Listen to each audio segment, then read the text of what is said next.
7 लोग कौन कौन से हैं आज मैं आपको बताने वाला हूं, और जिस पुस्तक से बताने वाला हूं वो है श्रीलिंग महापुराण, जो कि गीता प्रेस गोरखपुर से और पेज नंबर 226। ये 7 लोक हैं: भूलोक, भूलोक, स्वलोक, महरलोक, जनलोक, तपोलोक और ब्रह्मलोक। मैं डॉक्टर तरुण कोठारी, और आज मैं आपके साथ में इन 7 लोकों के बारे में चर्चा करने वाला हूं।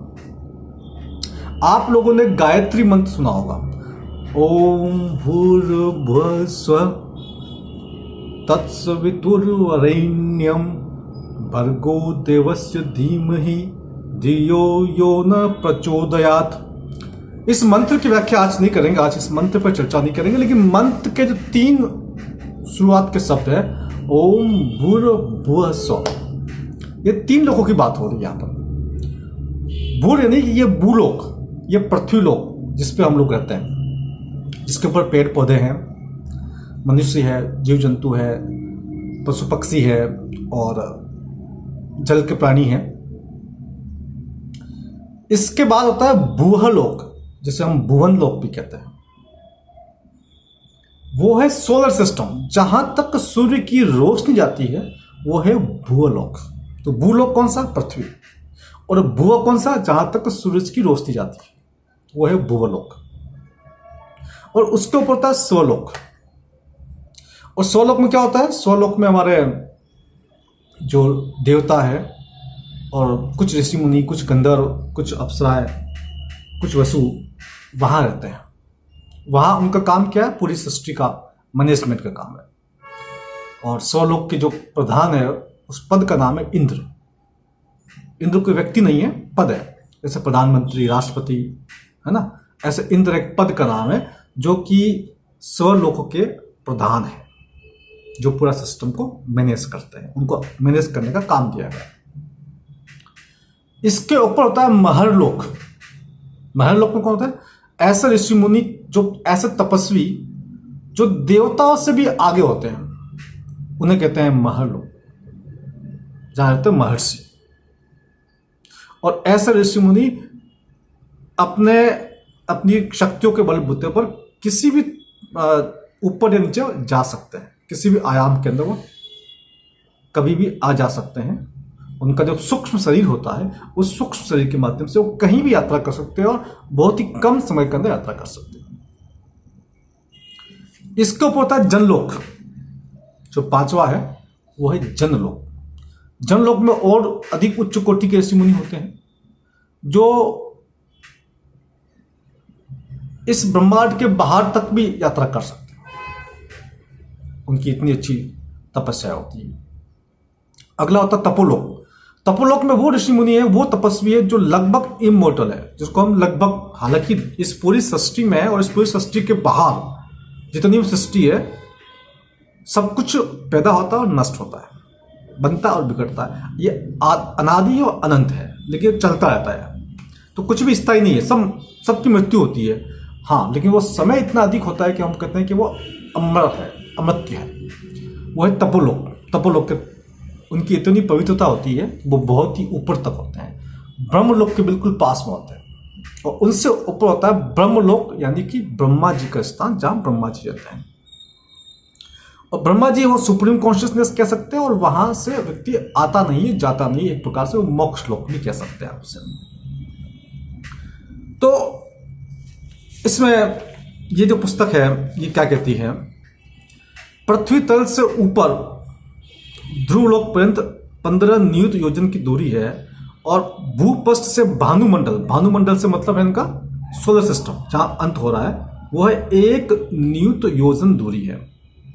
फिर उसके बाद आता है ध्रुव मंडल, और ध्रुव मंडल से महरलोक भी 1 करोड़ योजन दूरी है। 1 नियुत मतलब 1 करोड़ योजन।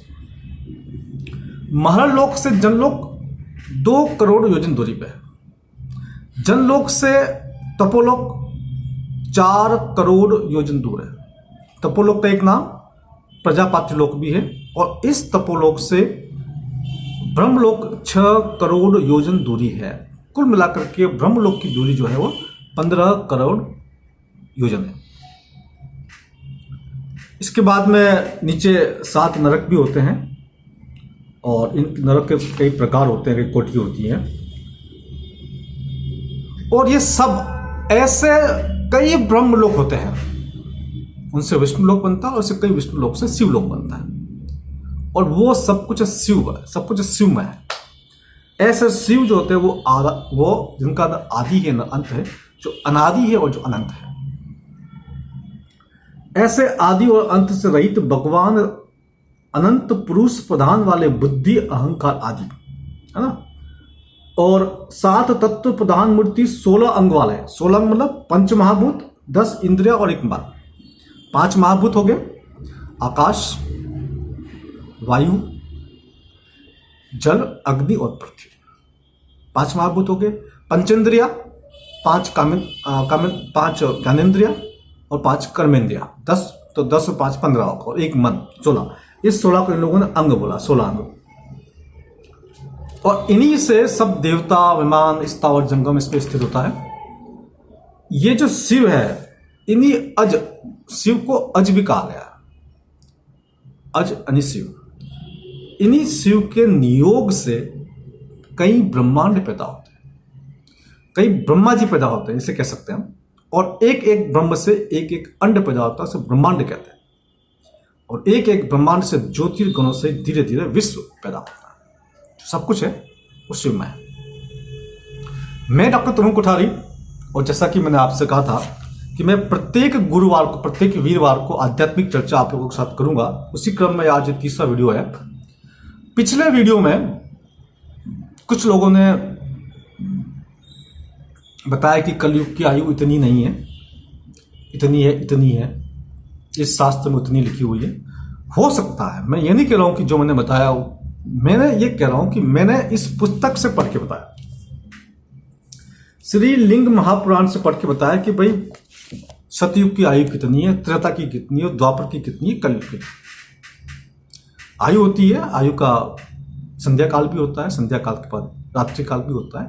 वो जो भी है इस पुस्तक से पढ़ के बताया। किसी और पुस्तक में कोई और वर्णन हो सकता है, और हो सकता है कि आप लोग ज्यादा सही हो और वो ज्यादा पुस्तक ज्यादा सही हो, लेकिन मैं आपके प्रमाण के साथ में प्रस्तुत कर रहा हूं।